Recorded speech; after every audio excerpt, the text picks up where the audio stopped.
Hi everyone, this is 7 Star from the Center for Self-Compassion, and this is the online course, The Path of No Problem. This is part 1 of the course, and it's called No Problem with Anger. So if you remember from the last course that we did the previous month, we talked about self-compassion and what practicing self-compassion looks like. So the path of no problem, it is detailing how we make neutral situations, things that happen in life, into problems. And the reason why we do that is because we're not practicing self-compassion. So if you remember from last month, self-compassion means that you are not identified as the self. So you have a body and you have a mind and you have a life situation, you have possessions, you do behaviors, you have a personality. All of these things are what you call yourself. But you're actually not the self. Who you actually are is simply consciousness, which is an open, loving presence that's always here, that the self arises in actually anew in every moment. So in each moment, you have feelings and thoughts, wants and needs that arise,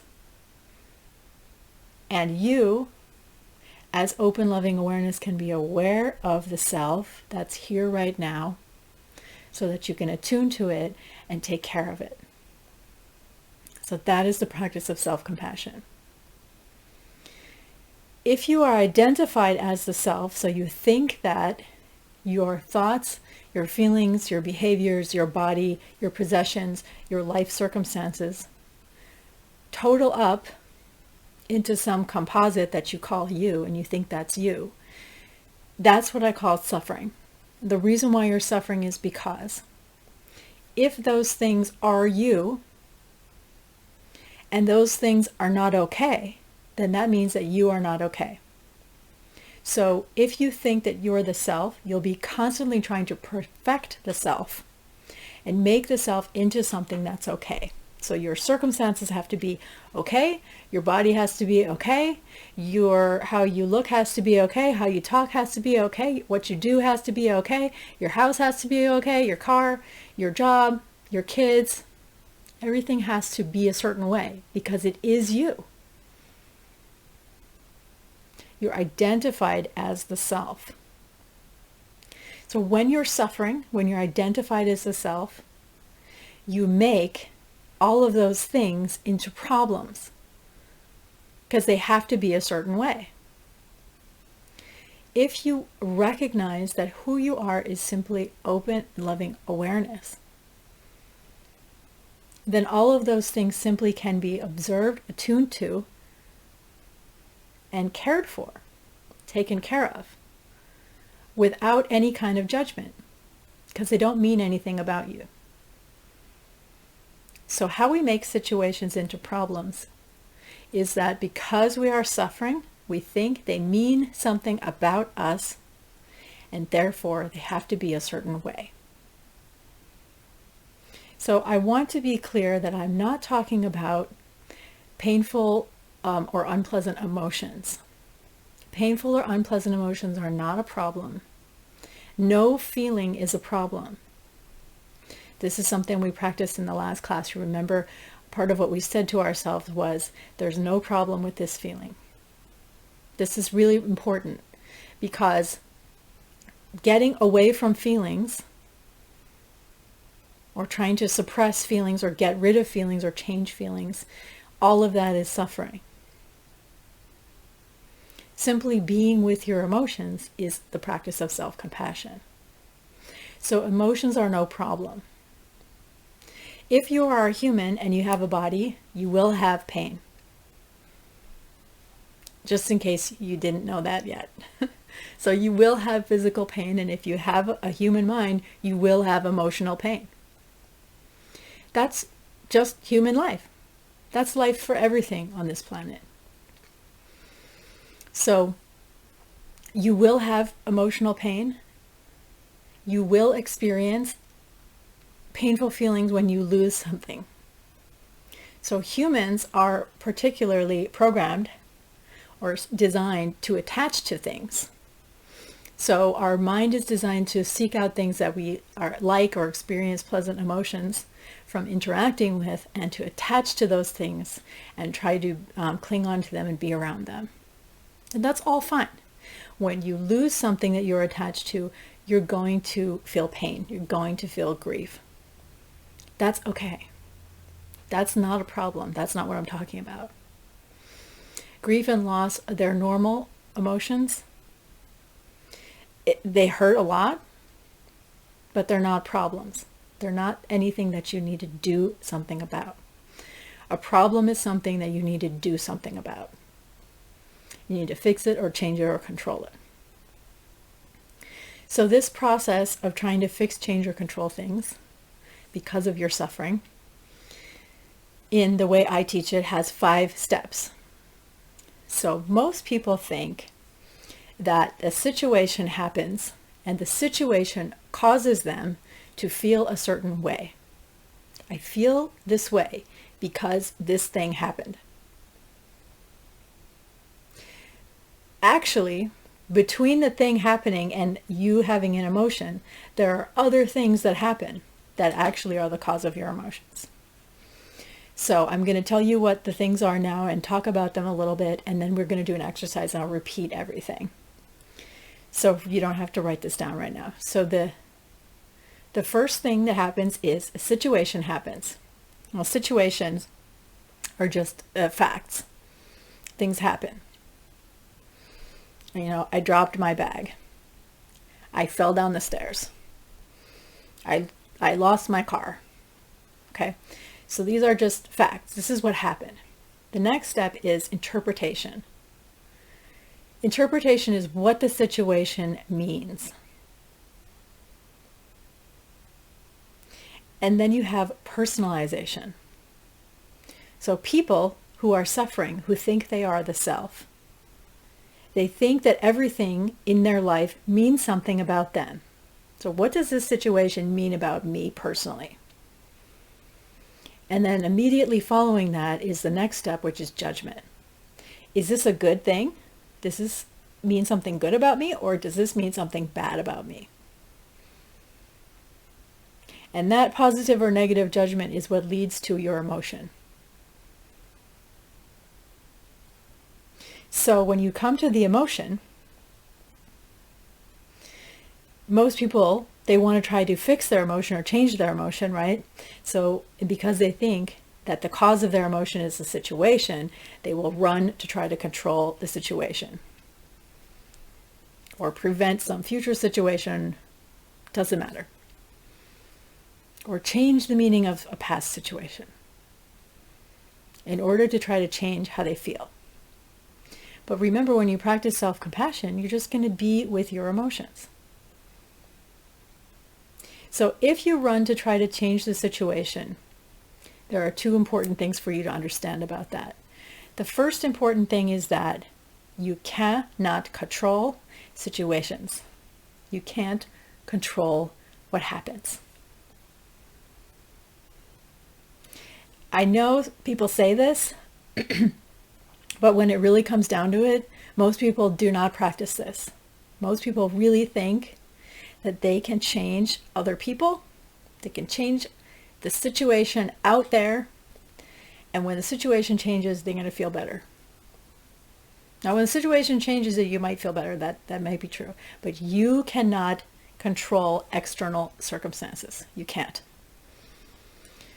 You can influence circumstances, but you have no control over the outcome of that influence. You really don't know what your influence is going to be. So remember, if you do an action, you're doing the action because you feel that that is the best thing that you can do in this particular situation with the information that you have. You're not doing it because you think that if I do this, I'll get this certain result. And we'll talk a little bit more about that later. But if you're trying to get a certain result, you're trying to control external circumstances because you are suffering. So the second thing that's important about that decision is that if you run to try to control the situation, you're missing your opportunity to discover who you really are, and that who you really are is completely free.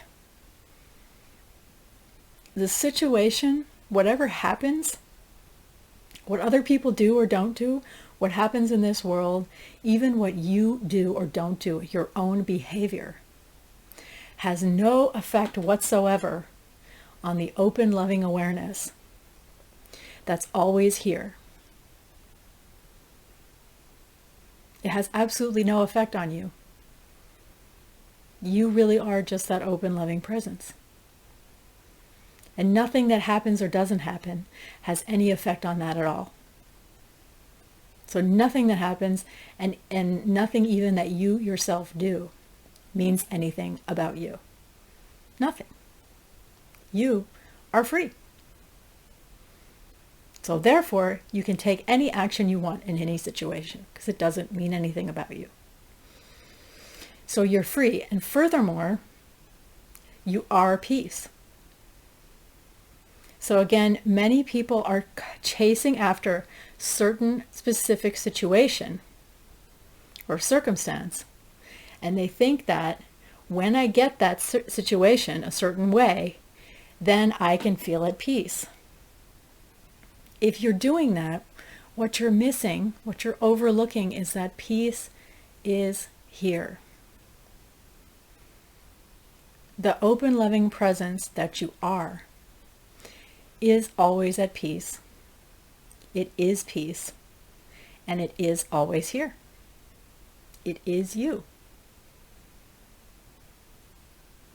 So you're missing all of that if you're chasing after these situations to bring you what's already here, what you already are. So I'm going to have you practice this process because any situation, every situation in your life, anything that comes up in your life is an opportunity for you to practice self-compassion, to recognize your true self, to know who you really are, to know yourself as peace. So I'm using the word practice because it is a practice, because most of us do not practice this. We are trained from very, very, very young to chase after situations that we think will bring us the emotional experience that we're looking for. And to try to change or fix or get rid of situations that we think are creating emotional experiences that we don't like or don't want. So the practice of no problem, it's really is a practice. So for this particular practice, I want you to pick a problem that you have in your life that is on a scale of 1 to 5, like a level 2. So when I say level 2, what I mean is like my child isn't doing their homework. Or I really need to floss more. Okay, so this is not, my problem is I'm afraid to leave the house because I was assaulted. This is not, we're not practicing on that level of a problem. And when I'm talking about different levels, what I'm talking about is the intensity of the emotion, the intensity of the physical experience of the emotion that arises in your body when you think about this particular problem. When the intensity of the emotion is very, very high, meaning it really hurts a lot, like, someone hit your, struck you with an axe compared to like a paper cut. When you're in that much physical pain, emotional physical pain, it's very, very difficult to do this practice if you haven't practiced. So we're going to practice with something that produces a little bit of emotional pain, but not an overwhelming amount. And then after we're done practicing, I will talk about when you have a situation where you're experiencing overwhelming, painful emotion. So first we're just going to practice though with the level 2 problem. So now we are going to do some writing. So go ahead, and I want you to think about your situation. And the first step, remember, is the situation. The situation is facts. So I want you to write down what happened. So your situation, so my example is my partner yelled at me. Okay, here's my situation. So my partner yelled at me. I'm looking at the wrong page. Immediately, when my partner started yelling at me, I felt out of control and anxious and worthless. That's my perception. Immediately, I felt that way. Okay, so the situation is my partner yelled at me, and I want you to write down the facts, and you can write some details, that's fine. Sometimes people struggle with this, like what is a fact? Any feeling word that you put in there, those are not facts. So if you say, my partner yelled at me and I felt upset, those are not facts. Your partner yelled, okay, and what did they say? So I wrote, my partner and I were in the kitchen and he yelled, you never do the dishes. And he got really close to my face and pointed his finger right at my face. Those are the facts. Now I could say, he also had this expression on his face, like his eyebrows were like this, or I could say that, or he was leaning over, or his face was red. Those are all facts. That's fine. If I'm saying, he had a mean look on his face, or he was mean to me, those are not facts. That's interpretation. Okay, so just write the facts. What happened?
Okay.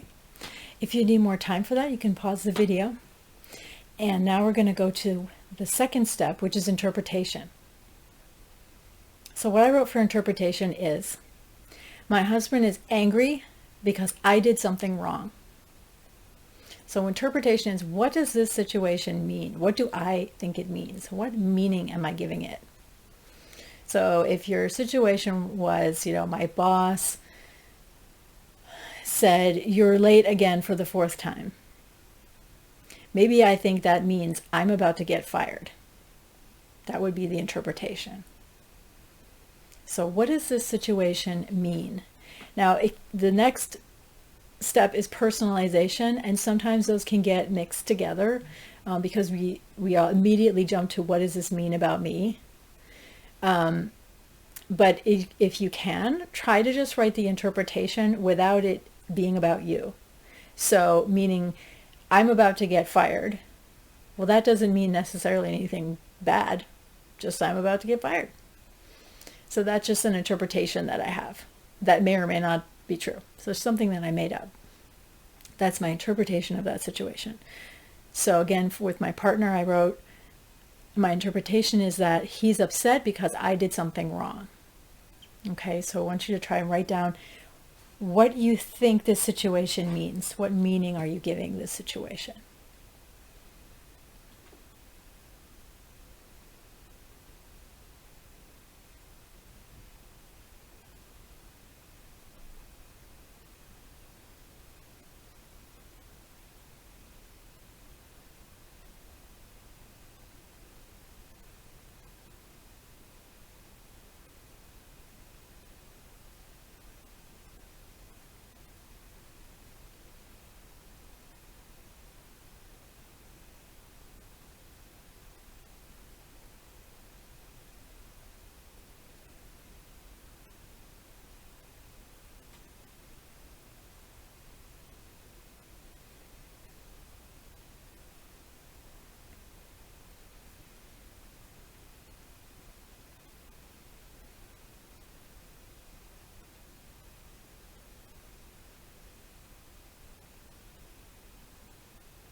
Okay, if you need more time, you can pause the video. Now, the third part is personalization. So, what does this mean about you personally? So, like I said before, if your boss said, hey, you're late again for the fourth time, and you thought this means I'm about to get fired. Now, what does that mean about me? It means that I'm irresponsible, I'm lazy, I am a failure, I can't do anything right. People are always disappointed in me, I'm a disappointment. And that could be part of your interpretation. My boss is disappointed in me. That could be part of what your interpretation. Or my boss is mad at me.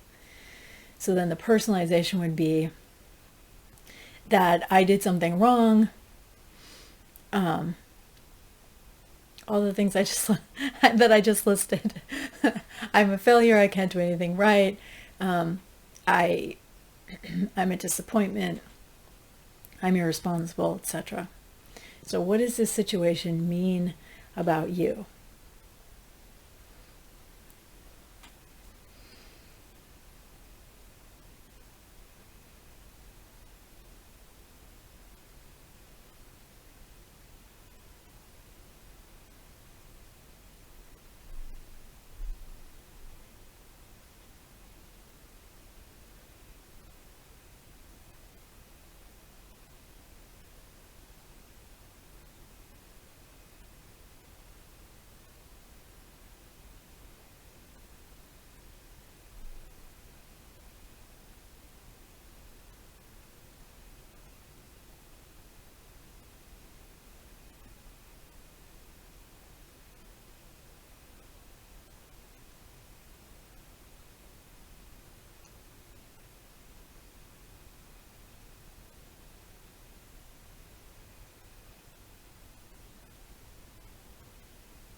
Okay, and if you need more time, you can pause the video. I do want to say that a lot of quote unquote problems that people have are actually things that haven't happened yet. They're imagined problems that might happen in the future. So, but you can still do this exercise for that. And the way you would do that is, if that thing happens, what would that mean about me? Or if that thing doesn't happen, what would that mean about me? So the other example I mentioned where, my child isn't doing their homework. Well, maybe that is a problem because if they don't do their homework, then they'll be kicked out of school. Well, if they're kicked out of school, so what? What would that mean? Well, it would mean that my child will not be a success in life. Okay. I mean, I don't even know what that means, the word success, but it means that they'll have a low-paying job and they'll live in low-income housing. Okay, so what? What does that mean about you? Oh, well, then that means I was a failure as a parent. I didn't do everything I could have done. I shouldn't have had children. I ruined him or her. Right?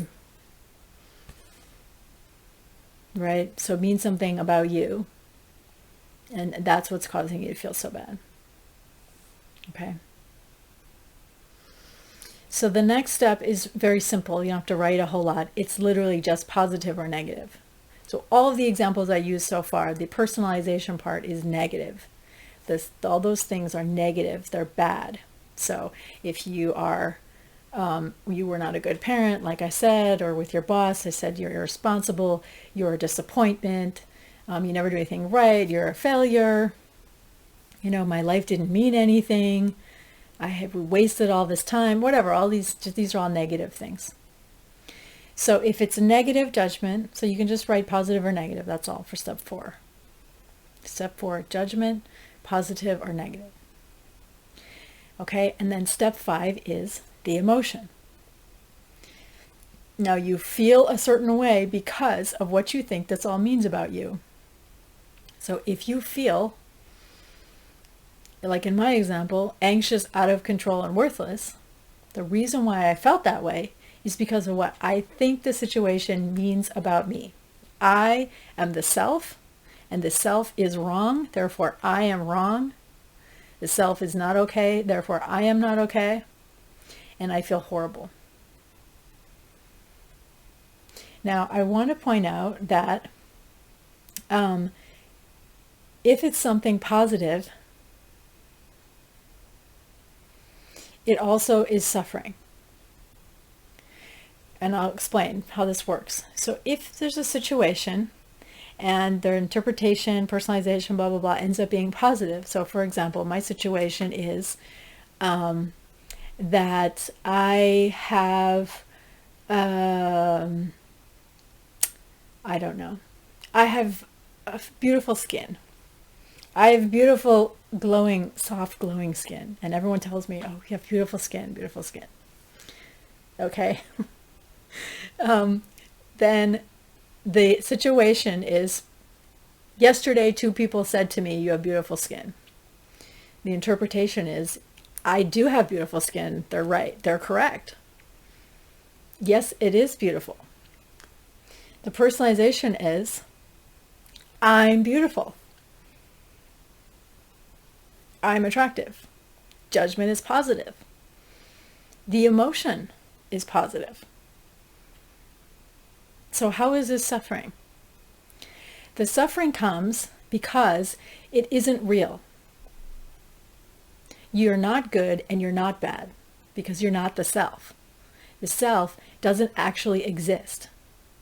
So whether you think you're worthless or you're a pain in the ass or you're a failure or you're gorgeous and you're friendly and everyone likes you, those things, all of those things are false. They don't exist. They're only thoughts that you have in your mind or other people have in their mind. They're not real. Right? And so if someone says I have beautiful skin, first of all, that's just a thought that they're having in their mind. It's not a real thing. They're just having a certain pleasurable response when they're putting their eye here, here, or here, or here, or wherever they were looking. I don't know. That's all. Doesn't mean actually my skin's beautiful. It's just in their mind. And then if I agreed, that's just in my mind. It's not a real thing. Furthermore, it can't last. Since it's not real, it's not permanent. So what if I scrape my face on the pavement because I fell off my motorcycle? What if I suddenly get a whole bunch of acne? What if I don't know. Anything could happen. It could be burned in a fire. I mean, and then something will happen. My skin will slowly deteriorate and decay as my body moves closer and closer and closer to the end of the body. Every moment my skin looks different, depending on what facial expression I'm making, or if I'm sleeping, or if I'm drooling, or whatever. So these things are not real, so then you still have to do a frantic action to cling on, to keep those things, or to make them real in each new moment. Is my skin still beautiful? Is my skin, right? Oh no, I need a new cream, I need a new this, I need a surgery, right? This is suffering. But it's suffering from, a seemingly positive interpretation and personalization. But if it's positive and you're identified with it, then you're going to cling on. And then you're going to do crazy stuff to try to keep it. Try to make it real and try to keep it. So I just wanted to point that out. That either way, even if it's quote unquote positive, it's still suffering. Because the self isn't real. It isn't you. If you're identified with yourself, you're suffering. Okay.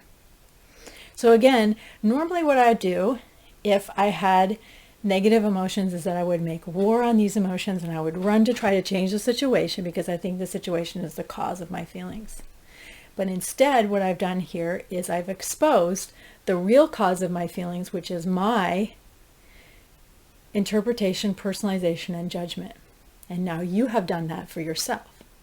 And the more you do that, the more you'll expose patterns and see, oh, I keep telling myself the same thing over and over and experiencing these feelings over and over because of what I'm telling myself. So what you're doing is you're taking a situation and you're actually using it to hurt yourself.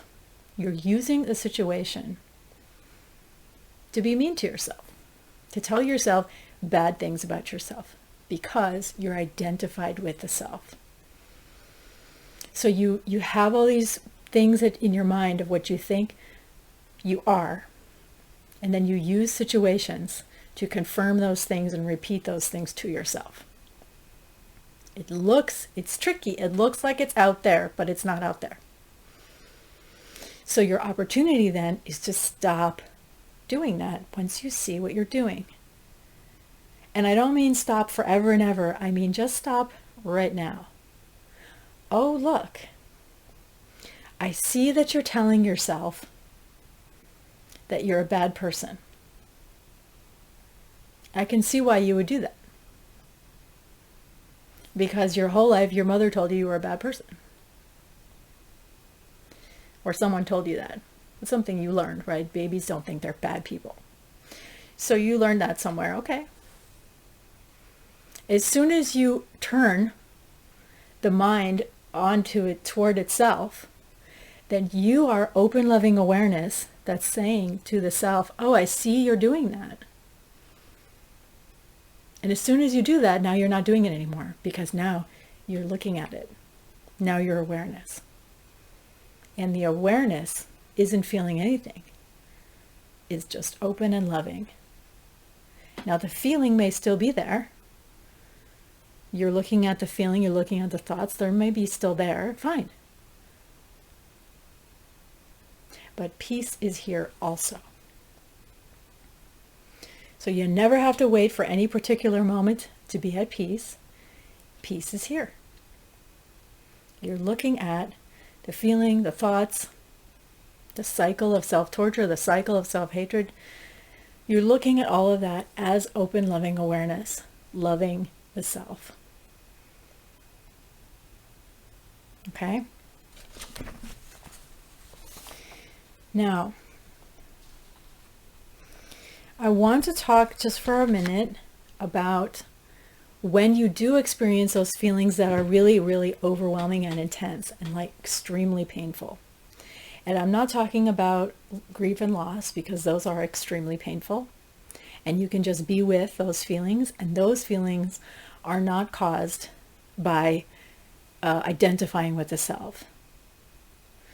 Those are just natural feelings of pain. So if you chop off my arm with a chainsaw, that will hurt. It's not because I'm identified with the body. Someone I really deeply cared about, who was an important part of my life, dies or is taken away, that would hurt a lot. Just like losing my arm would hurt. That's painful for us. It's not because I'm identified with the self. It's just part of life.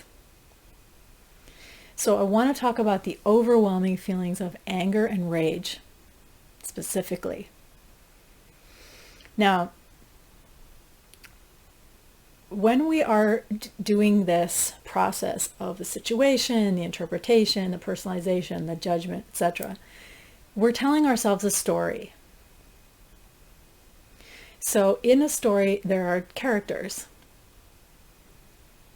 And when the story ends with an angry feeling, that's because the story has a victim and a perpetrator. Something was done to someone else by someone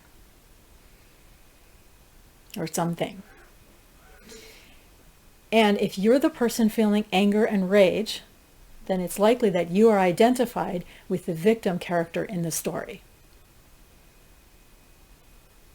This is very, very important for you to take a look at in your own life, how you tell yourself stories, many, many different stories, small and big, and daily stories, and then story arcs that kind of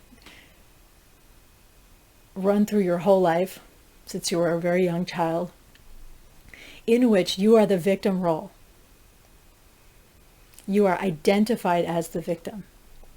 It's very important to understand how this plays out for you, because if you are identified as the victim, that you personally are the victim, that you personally are damaged, The reason why you feel enraged is because if you are the victim, then you will feel ashamed.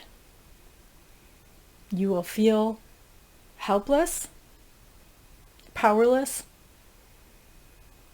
and possibly worthless, like you are nothing, which is a very deeply shaming feeling.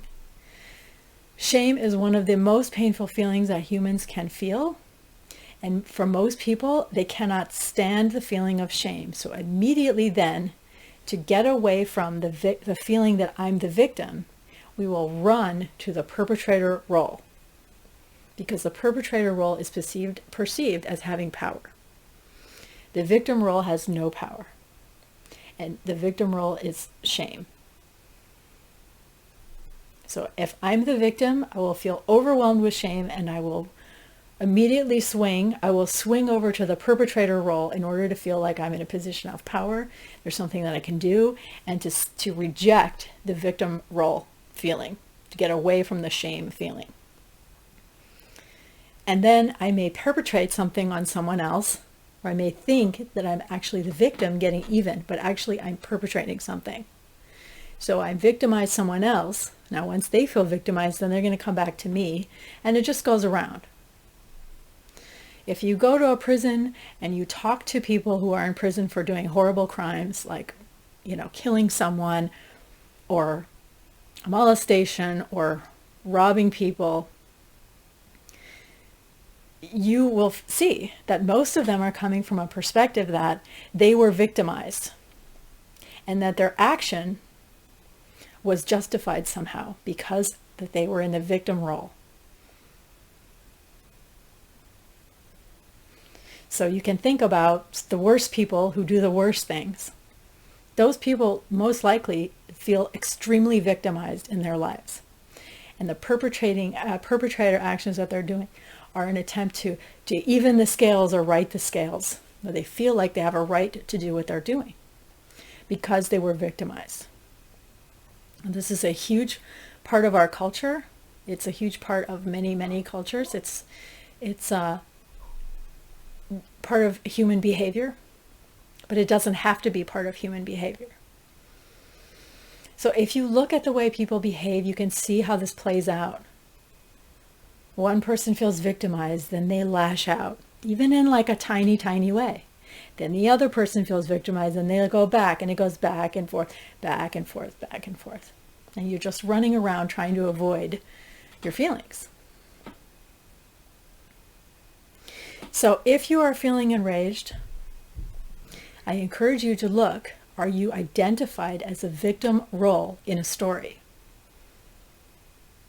Now, I really want to acknowledge that people, bodies, psyches, emotional bodies, do get hurt. They do get damaged. They do get victimized. So I am not saying that victimization doesn't happen. I'm saying that it doesn't happen to you. You are open, loving presence, consciousness, and nothing that happens in this world has any effect on that open, loving presence whatsoever. Who you are cannot be victimized.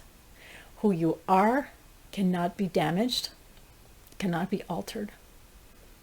Your body can be damaged.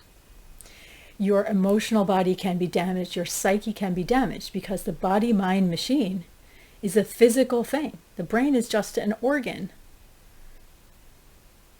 So of course it can be damaged. Psychological trauma, the word trauma means damage. Your brain is actually altered. It's damaged. So someone can hurt your body. They can hurt your psyche. But they can't hurt you. If you are identified with the body and the psyche, then you are overlooking what has never been victimized, what has never been damaged. Now, if you're overlooking that, how can you care for the damaged body or the damaged psyche? Because if you are that, the damaged body cannot care for itself. would be like a 3-year-old with a gushing, bleeding head wound, and another 3-year-old standing there going, oh, okay, let's see, I don't know, I'll make a picture in the blood, or I don't know, what kids do, right? I mean, there's no one there who actually knows what to do, that can care for the person who is experiencing the trauma. You need a paramedic. So if you are the traumatized, damaged, victimized body and psyche, then who is going to help you? Who is going to look at the damaged body and the damaged psyche, the painful emotions, and have compassion for them and help them and take care of them? Who's going to do that? Well, you are, because you are open, loving awareness that is not victimized. You are the paramedic that is not bleeding.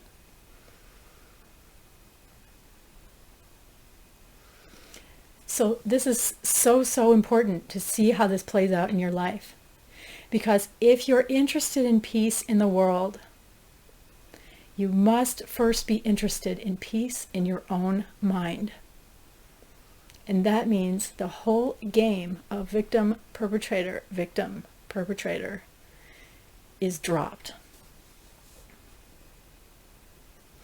Now, I want to say that this doesn't mean that you don't take any kind of action or speak up. Okay? Taking action or speaking up, that all has to do with compassion and care. Self-compassion and self-care.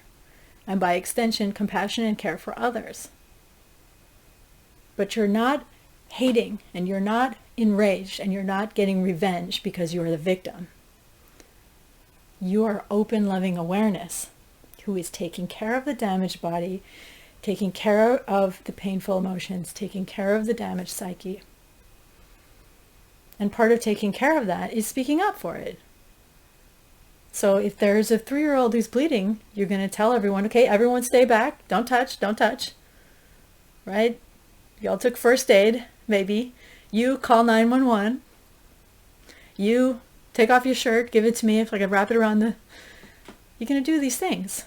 Not just going to stand there and go, wow, I'm so I can see that you're bleeding, I'm really sorry. Right? So, work for change. Protest. Speak up. But don't perpetrate. Who you are is not victimized. Don't need to perpetrate. You don't need to run away from a feeling of shame. You're just going to take care of yourself. And by extension, take care of others, because it's all you. So it's always your opportunity to practice self-compassion, to practice compassion. Now, I'm not going to do an exercise for this. Okay, what I would like you to do is to see how this plays in other people's interaction. I think maybe it'll be easier for you to notice, especially if right now you are experiencing a lot of anger and rage, or you have a really, really traumatizing victim story. What I would like you to do is maybe watch a movie or watch a TV show and look how this victim perpetrator thing is playing out between people or groups of people. And if you have time, I'd like you to take notes. And we'll discuss this a little bit in the Zoom meeting that we're going to have this Thursday. So that is the conclusion of the class that I have for tonight. And I will see you all on Thursday night at 7 o'clock Pacific time. This Thursday, June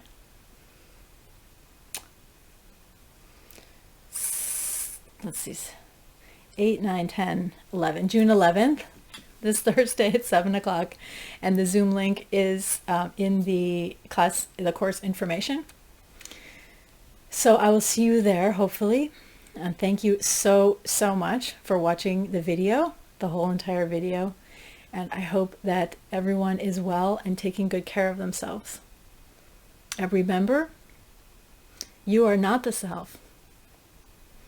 You are the love that takes care of the self.